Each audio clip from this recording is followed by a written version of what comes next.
Damn, I missed the actual level up. We got to 100 though. So we're gonna finish out the rest of these. Just one more step, sell them, and then we're gonna go see like what we can do with enchantments on our pickaxe. So we got the obelisk right here. We got our pickaxe. The next enchantment is 476. Okay, we doubled our enchant boost. Now a total of 13% boost on this. Ooh. And here's the final one. Almost 2 gold, 1.76 gold. And we have 25 right there. So that should give us the 10% boost. And we have the 5% for the level. The next pickaxe we get is at 93. So we'll get level 3 and have that 10% boost by the time we hit 100. Depositing all of them. I mean, I don't know if we're going to need these, but it'd be nice just to have them in the bank just in case. And then if not, we can sell them. It'll just be money. Cubal action update. So great. So great. Imagine what this game would have been without that. Way grindier. He hit me for like a 600. 635. An 842. I need to get my gear up, man. I forgot to show the snowman. 3 snowballs. A snowman is starting to form. What's the leaderboard looking like? 92,000. Pasticio's almost over 100k. And they're 72. Alright, now we're on to Flint. Our next unlock is at 80. So I think we're going to go and we're going to start crafting some weapons.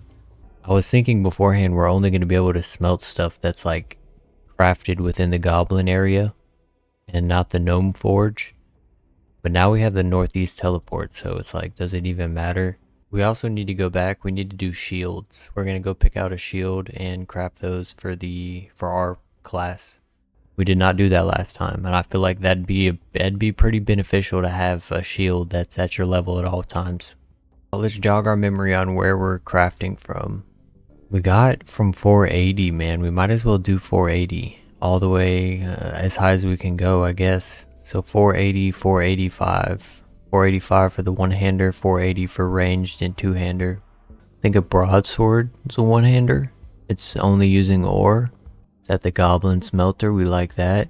351 to 620. How far can we get? Let's get some Yerite Flantium. I actually might have some. I believe we might have tried to do this. Oh.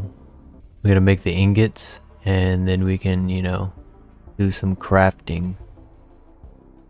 I like the setting where the camera is stagnant. Probably not a good choice for like default overall camera settings, but when you're just like skilling at a station, I find it so much better like not having your camera going back and forth. First one was not a purple, it was a green. Oh, they changed it so it remembers? Oh, I didn't even know. It's been so long since I've crafted my own weapons. Holy shit. Alright, not a lucky first inventory. Alright, second inventory, let's see what's up. 480 still remembers. Oh, we got our rare right there. We're gonna take a mine pot. Go ahead and put this in a miner. Alright, so now we gotta make 4 or 510. Oh, we got another one. Oh, look at that. 2. Josh Drive Hayes played the game. I was anticipating it to be way more negative than it was. He even said himself on Reddit that he does not think that this is a shit game. He said far from it. I thought overall the video was kind of fair. I appreciate how he went into like the systems and explaining them. And I don't know why everyone does this, but why use Fisher and Chef when you're talking about tiers? You can explain why the tiers are useful. Why they're actually there and how they're probably going to be used throughout the game. You have the brown kelp, makes the lowest level healing potion. How do you think you make these higher level healing potions? From higher level kelp. So it ties in, it's just keeping the items, they're the same type of item, but the potency is increasing as you're leveling up. There are some things in it that I think were misrepresented a little bit. I don't think the community dislikes the RuneScape comparison because it's not like RuneScape, but comparing it, one has 20 years of development and public use. The other one has 1 year and way less people working on it. Alright, back to crafting though. 540 I believe it was. Let's double check. I thought these were one-handers. The first one we crafted, it was at 480. I said, oh shit, we need 485. So we went to 515 for the next one. Turns out they're two-handers. So the first one was the right level we crafted. This one is going to offset the epic we craft. Since we're going to have two 510s and a 515, it's going to pull it up a little bit. But we're back on track now, 540, and then we're going to continue. My dumbass. Do you guys know who this guy is right here? So if you complete the Zatapajra, the Zata Beast, you get these vendors that you can sell gear to. So I'm doing an old meta right now. I'm being stupid. Do that quest, get this guy unlocked. There's one in each room for like weapon crafting for each of the factions. We need metal. How is this not a second monitor game? What the fuck? Well, we just got 600 finished, and that one took a little bit, man. You can see we didn't buy any more, but we used pretty much all of the stack of, yeah, right. We're going to deposit this and then work on stonemason. This one's pissing me off. I wish it could be over here. Okay, yeah, two-handed melee workbench. Andesite, coarse U-pole. Might do that. We need some andesite. Do we have andesite? Ooh, we do. And is rugged the one we need? So we might just have to go buy U-poles. We need average. I mean, we could use rugged for some of them. Average. Oh, we got average U-poles on deck. We got three ruggeds. Alright, so we got 96. I think that's good. We need to go buy rugged U-poles. Good thing we have this village teleport now. I didn't know hammer mages had to come and buy wood this frequently. All of their two-handers. Damn, I'm probably gonna have to go get leeches. 3 gas. Damn it. Yeah, this is like my favorite crafting station out of anything in the game. Barely more than the vegetable stew pot. But it is still my favorite. Two-handed melee. And we need 480 for it. No luck on the first inventory, so we're gonna etch a lot of these. We're gonna need a decent bit.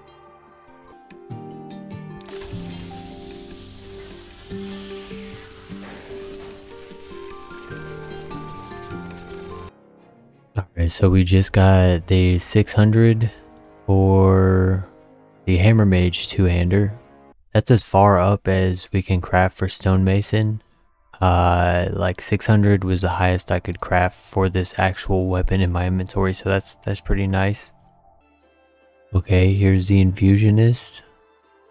480 first. 480. 480. We'll make a 480 quarterstaff. Ooh, stacking them up. She's doing her magic. She shuffled them. And we got the epic. 515. The one we fucked up on. We got the 510. It'll be 511. Oh, that bothers me so much. I should have redone it.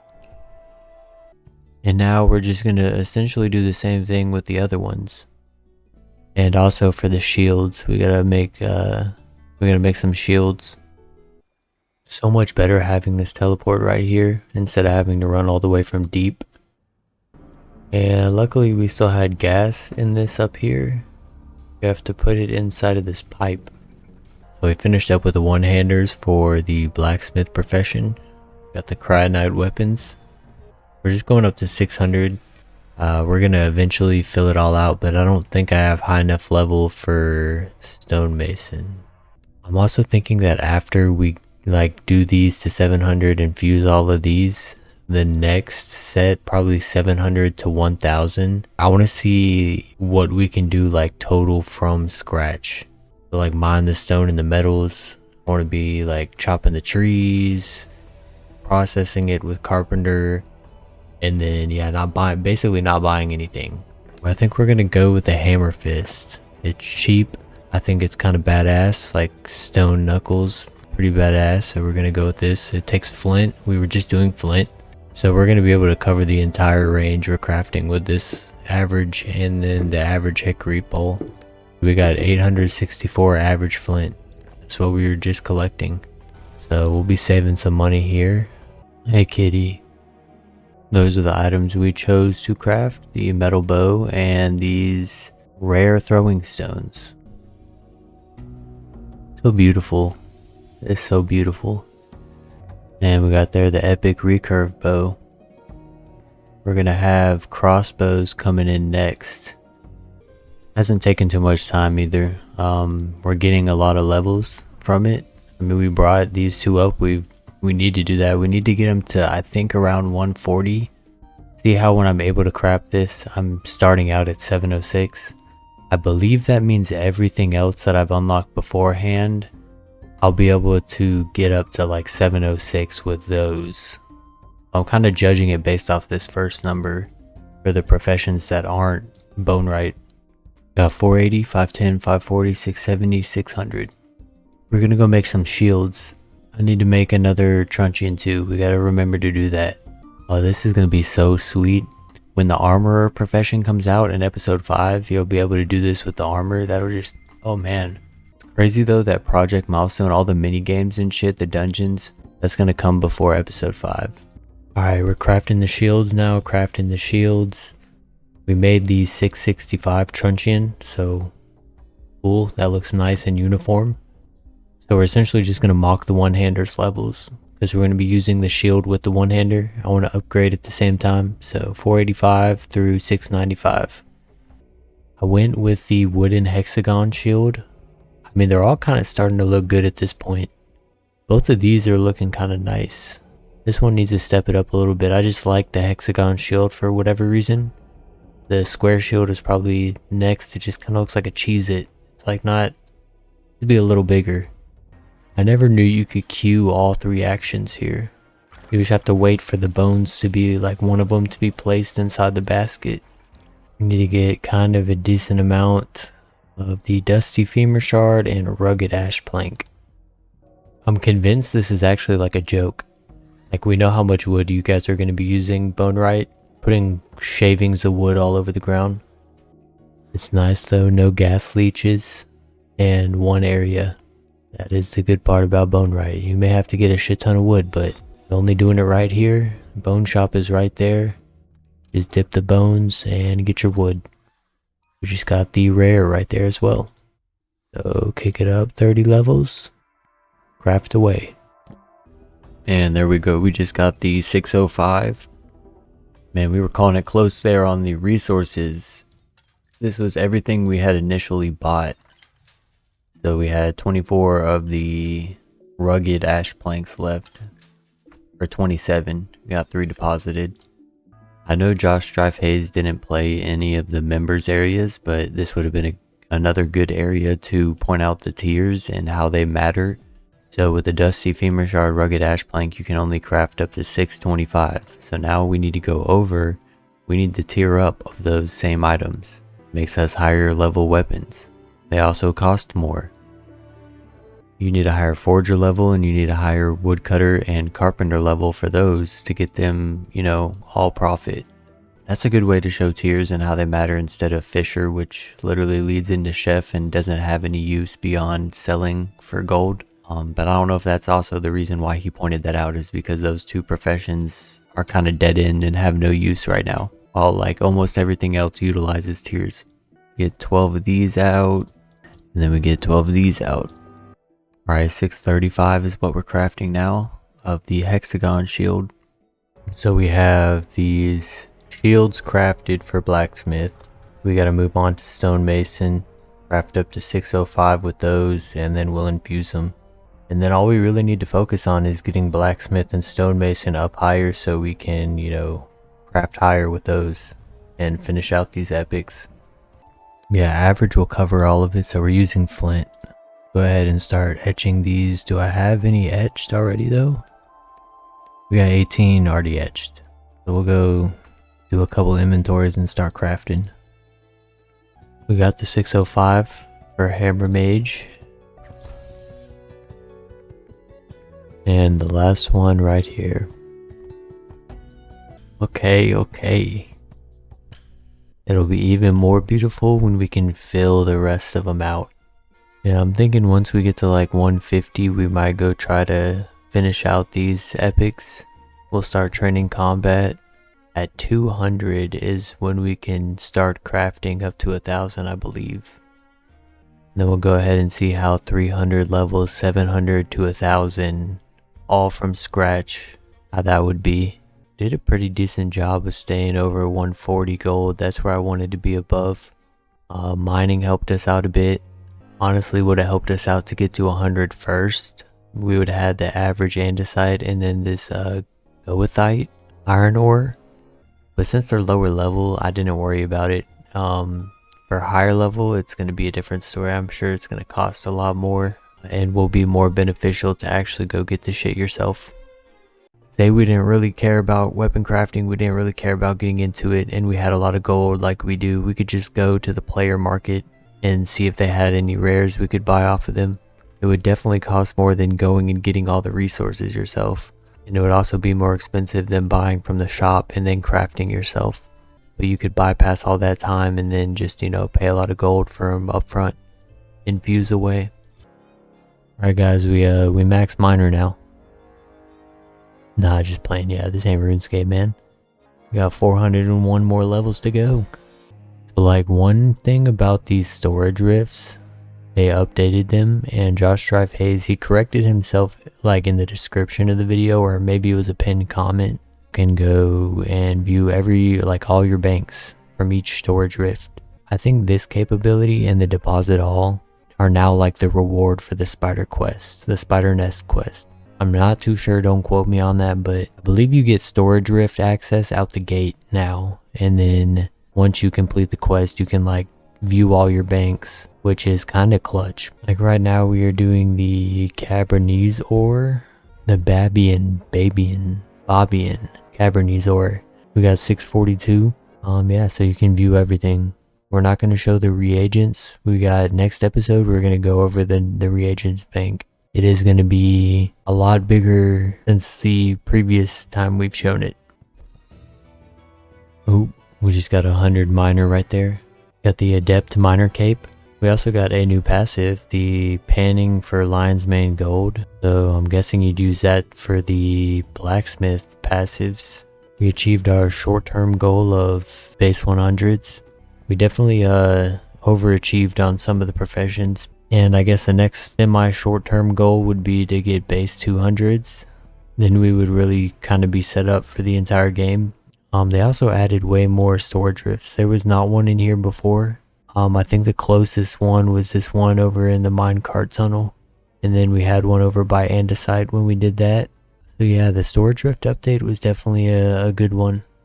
You see we were using the XP pots for the mines. We got the active training ones, which we were mainly just saving for like the KPs, using it before we spent a knowledge point on XP into miner or blacksmith, stonemason. The passives that's been recently bought, as in last night. It dug into our gold stash a bit, man. We're at 132. I figure we're going to make a lot of money. I feel like with us doing this, we're going to be selling a lot of the drops. Because we have this many epics and they're stacked so close together, you don't get epics that common anyways. And as you're leveling up, the chance decreases as well, I'm pretty sure. Yeah, we're gonna see how good like all this infusing, how much money it's gonna make us, and how well it carries us through combat. 135 blacksmith now, 131 stonemason. In the next episode, we'll have everything crafted and probably just going to work on Project Alchemist, Combat, Forger, and Botanist. Still passive training these two. I think once we get them to 200, we might start passive training Bone right up. I want the 500 cape. And we need to get out of our Christmas attire. We're a little late. That like doesn't look good. Well, that looks bad too. You know what? No one's rocking the cockroach head, man. We'll be cockroach head. Alright, that's it. I'll see y'all. Peace.